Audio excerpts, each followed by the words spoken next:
One of the more driving questions the Dynamite communities argue about for the last 5 years is if Kyle Crane, the game's lead protagonist, fall to the core of the story, is the Night Hunter. For years on end, people throw out random theories with little validity significance to them, not really adding to the conversation as a whole. But over the years, people have come to spot significant facts pointing towards one side or the other of the argument. Techland, the development studio for the game, is yet to confirm what ending for the following is even canon, making it a lot more difficult to come to any conclusion, which is the goal for today's video. I'm gonna do my best to put forward an unbiased perspective so we can finally answer some of the game's alarming questions leading into its sequel. This theory all started off not too long after the following release in early 2016 with the release of this video by John the Chief, where he comes up with, I must say, is a very good theory. I'm sure someone came up with the theory before him or even told him of it, but this video had everyone talking. The community in this case is not as divided as I was expecting, with more people believing Kyle Crane is in fact the Night Hunter, averaging 80% saying yes to 20% saying no. There's quite a lot we could take a look at, so let's step back and look at the only ending of the following that can allow for this theory to even work. Choosing either of the nuke endings to go with doesn't really change anything, as Kyle is dead by the end of both of them, so let's not worry about that.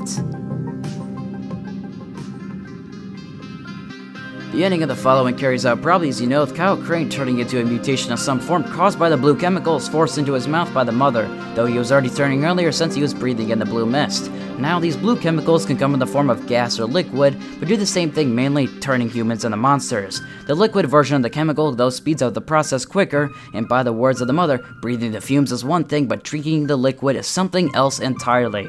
The case isn't exactly the same, but it's similar to how it works in Dying Light 2, where there's a wide variety of mutations all caused by the same chemical dropped by the government. But this time around, you may be able to see significant changes depending on how you consume it. So some may say the volatile abilities the mother got, including telepathy, can't be replicated, at least in the way Kyle consumed it, by the mouth. Meaning Kyle mutated into another form of a volatile or monster known as the Night Hunter. But to rebuttal this, you could say the mother states that Kyle will turn into a monster such as herself, but this also could just mean a monster in general, or no matter if it's sentient like her or not. The ending we see after killing the mother might just be a memory or illusion caused by the mother to make Kyle regret his decision, possibly a vision of the apocalypse since everything outside seems to be fine. No military, no extra quarantine, just some kids playing at the park near what we think is the wall quarantining Iran. Unless this is before in the past through the eyes of the mother with the body of Crane, I guess, and this is the theories that people have come up with, just to clarify. This is a bit random, but right after Kyle escapes out of the sewers, we can see a cigarette case laying before this ledge. The mother explains how her husband died in her arms during the outbreak right after giving her a cigarette case and asking her to run. It's a small thing, but it's a detail worth pointing out. When you face off against the Night Hunter, it's always at night, so possibly in the day Kyle lives in a sentient form, maybe even in a sentient faction of volatiles in the shadows, since the mother herself at the end of the following talks about how during the day she feels true to herself, full of love, but when the night hits her, nature dominates. It could very well be the same for Crane, where he attempts to live out his life in the day, but is forced to feast on survivors at night. Next, let's talk about the appearance of the Night Hunter. I was able to get a closer look, and a lot of the details are a little similar between the two, but the outfit is a little too ripped up on the Night Hunter to truly tell if those small details on Crane's shirt or pants are there. And if you don't know, the dirty clothes outfit is the one people believe the Night Hunter is wearing. I put the faces of Kyle and the Night Hunter side by side, even though it probably doesn't even matter since the body clearly changes a lot once it's mutating. The arms are these tendrils which split in half until it reaches the shirt and allows the grapple tendrils to shoot out of. And speaking of grappling, let's move on to... During this final fight with the mother, if you choose to refuse nuking her on, you'll eventually throw your weapons and go into a smacking claw animation, which is very similar to the hitting animation the Night Hunter uses. And near the very end of the last cutscene, we can see these mutated arms showing how the mutation has taken over. And thanks to Aussie GG for looking into the game files, we can see a clearer image of Kyle's mutated arm. It doesn't look anything like the tendrils coming out of the Night Hunter, and a lot more similar to a volatile with its claws. Now an argument could be, since he was in the middle of mutating, it may have not reached its full level yet, later growing into tendrils, and later evolving, or it's just a reused asset for the sake of making things dramatic. Same with the scream at the very end, which is the same sound as the Night Hunter. But once Kyle roars, there's a subtitle for it if you have them on, saying volatile.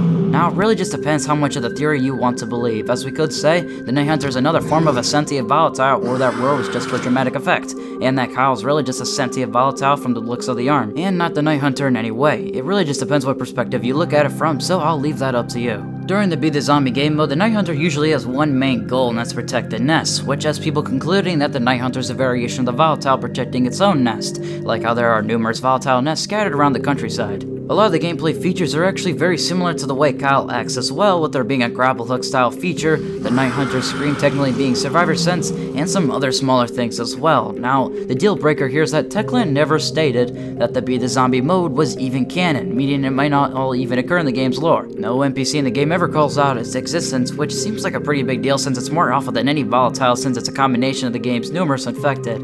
Unless you want to argue the Night Hunter time travels the fight itself, being Kyle Crane at night. Yes, people actually believe that time traveling is a thing in the Dying Light universe. Does it ever make sense? Nope, but they keep believing. My goal is to put every fact forward that we know of, and I hope I was able to do that for you today, but there's still a few more things I want to talk about. Now, my thoughts are personally a little mixed. I've heard rumors that the mode was outsourced to a different studio. I'm talking about Be the Zombie mode. We also don't know how the timeline, if the Night Hunter were to be canon, would work, so I believe it's not really possible to come to a conclusion, and I don't know if we ever will. Unless the community manager Techland just tells you themselves Kyle Crane didn't turn into the Night Hunter. Yeah. I really believe, I'm just gonna pull back the unbiased shield for a moment, the Night Hunter is not canon and more of just a fan service mode. That's all I'm gonna say when it comes to my straightforward opinion. More recently, people in the community have begun theorizing what connections Dying Light 2 will have to its predecessor in terms of story. I've myself taking a hit at it, and so many others too, one being about a sentient volatile faction. And I think this video does a good purpose in making that connection about what happened to the sentient volatiles if there were more than the mother. A lot of the time, basic volatiles are looked at as alphas, the greatest being that could conquer the earth, from the words of the monster test description. So you'd think sentient volatiles could as well, right? If somehow they were able to multiply in numbers and create a group of their own, non-hostile in the day and monster at night, they could cooperate with human beings, but maybe only telepathically. The ending of the following attempted to make this connection, like how there's a level of humanity still needs terrifying creatures, or humans turned monsters, which Dying Light 2 follows up even more with the developers constantly stating these monsters are people, controlled by instincts. To further develop this idea with what the following set up makes sense, and it's something to consider. And probably where I'm going to leave things off for today. This is a video that's taken me quite a bit of extra time to look into each detail and fact, so feel free to like the video and subscribe if you felt the need to do so, and share your thoughts down below. Just don't be toxic, I'm watching y'all. And if you want, feel free to support the channel to get perks and exclusive videos, and become a member by joining. So, anyways, thanks for watching y'all, and stop by next time.